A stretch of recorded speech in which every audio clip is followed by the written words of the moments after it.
자카르타 연합의 아름다운 아침입니다. 다 함께 사도신경으로 신앙 고백하겠습니다.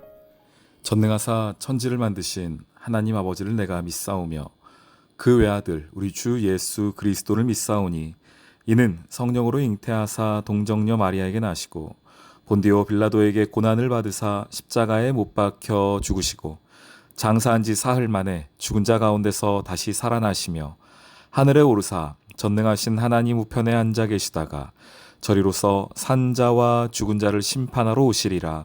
성령을 믿사오며 거룩한 공회와 성도가 서로 교통하는 것과 죄를 사하여 주시는 것과 몸이 다시 사는 것과 영원히 사는 것을 믿사옵나이다. 아멘.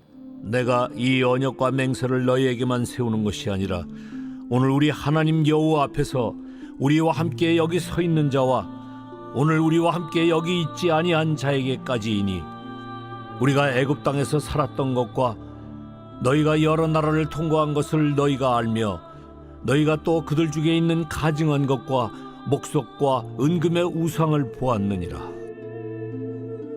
너희 중에 남자나 여자나 가족이나 집하나 오늘 그 마음이 우리 하나님 여호와를 떠나서 그 모든 민족의 신들에게 가서 섬길까 염려하며 독초와 쑥의 뿌리가 너희 중에 생겨서 이 저주의 말을 듣고도 심중에 스스로 복을 빌어 이르기를 내가 내 마음이 완악하여 젖은 것과 마른 것이 멸망할지라도 내게는 평안이 있으리라 할까 함이라. 여호와는 이런 자를 사하지 않으실 뿐 아니라 그 위에 여호와의 분노와 질투의 불을 부으시며 또 이 책에 기록된 모든 저주를 그에게 더하실 것이라. 여호와께서 그의 이름을 천하에서 지워버리시되 여호와께서 곧 이스라엘 모든 지파 중에서 그를 구별하시고 이 율법책에 기록된 모든 언약의 저주대로 그에게 화를 더하시리라.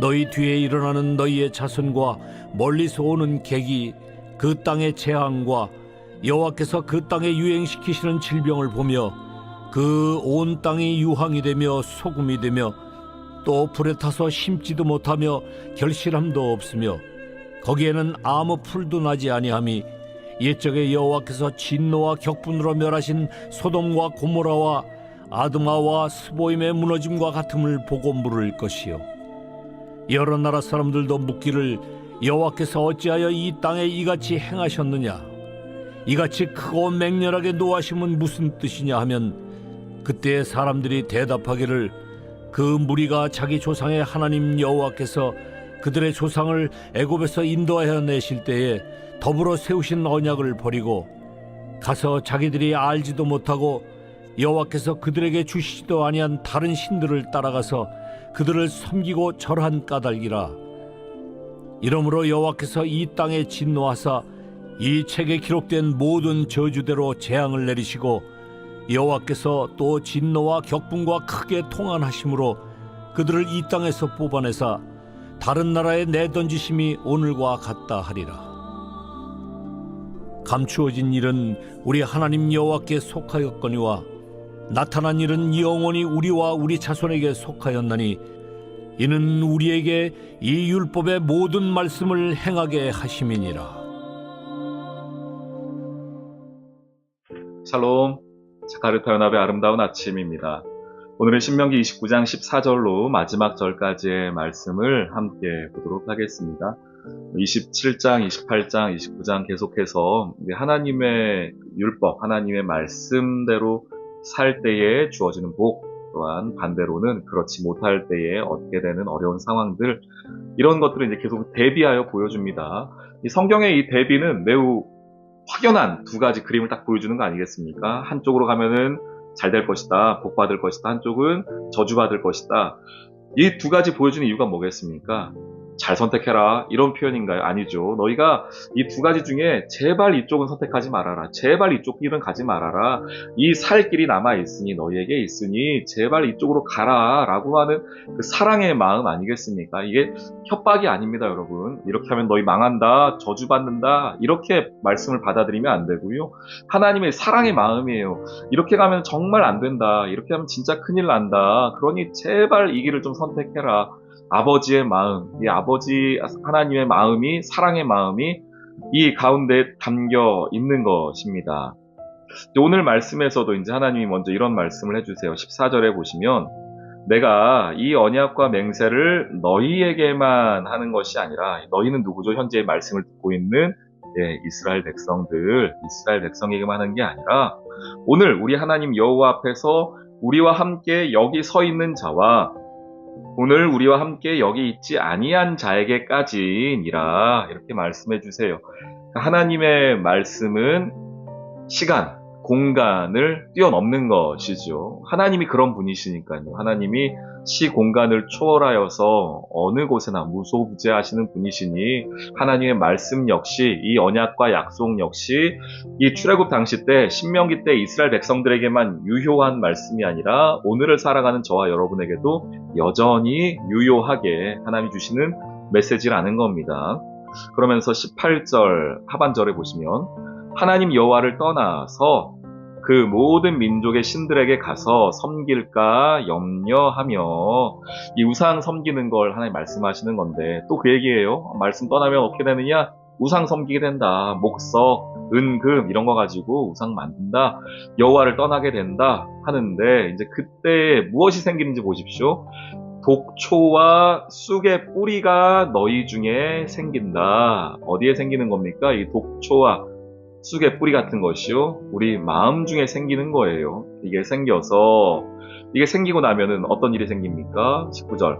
저주의 말을 듣고도 하나님 말씀이 선포됐거든요. 하나님의 말씀이 뭐 헷갈리게 선포된 게 아니에요. 앞서 말씀드린 것처럼 분명한 두 가지 그림 딱 주시는 거예요.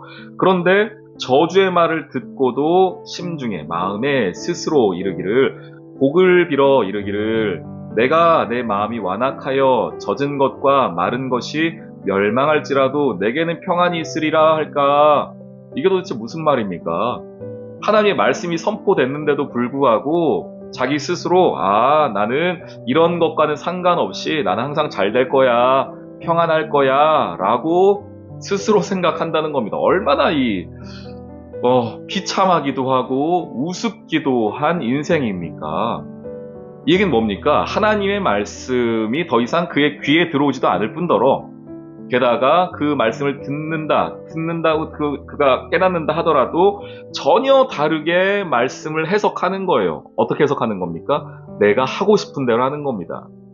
말씀이 귀에 들려와도 이게 그냥 들어왔다. 우리 그런 그림들 있지 않습니까? 귀로 이렇게 들어왔는데 그냥 나가는 거예요. 그냥 귀로 그냥 때리는 소리가 되는 겁니다. 소리. 말씀이 아니라.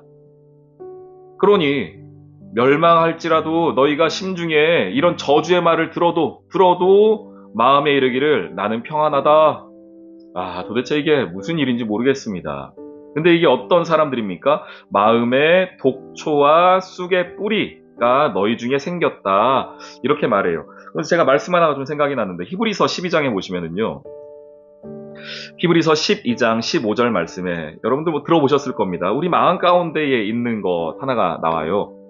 히브리서 12장 15절. 너희는 하나님의 은혜에 이르지 못하는 자가 없도록 하고 또 쓴 뿌리가 나서 괴롭게 하여 많은 사람이 이로 말미암아 더럽게 되지 않게 하며 라고 하면서, 우리 가운데에 일어나는 하나님의 화평과 은혜가 사라지고 나서 우리 가운데 일어나는 그것을 쓴 뿌리다 라고 이야기합니다. 그것이 성도의 삶을 음행으로, 또한 은혜의 자리에서 떠나게 하는 것이 이 쓴 뿌리다 라고 이야기를 하고 있어요. 저는 오늘 말씀을 보면서 그게 딱 생각나더라고요. 우리 마음 가운데의 쓴 뿌리, 독초, 쑥의 뿌리 같은 것이 생기면 어떤 일이 일어나는가? 내 마음대로 말씀을 보게 된다는 겁니다. 내 마음대로 성경을 해석하는 거예요. 아무리 경고의 메시지가 들려와도, 아무리 하나님의 말씀이 선포가 되어져도 나는 괜찮을 거야, 평안할 거야 라고 마음 가운데 나타난다는 겁니다.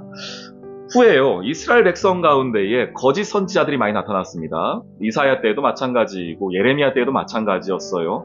그때 이스라엘 백성들이 듣고 싶은 이야기는 뭐였냐면은, 아무리 적들이 쳐들어와도 지금 이스라엘 영적인 상태가 엉망이죠. 그런데도 불구하고 하나님께서 어떻게 말해주길 바랬냐면은, 괜찮다, 너희 안 망한다 라는 소리를 듣고 싶었어요. 그런데 이사야가 그렇게 얘기합니까? 예레미야가 그렇게 얘기합니까? 아니죠. 얼마나 무섭게 얘기합니까? 이러다 다 죽습니다. 다 망합니다. 나라 멸망합니다.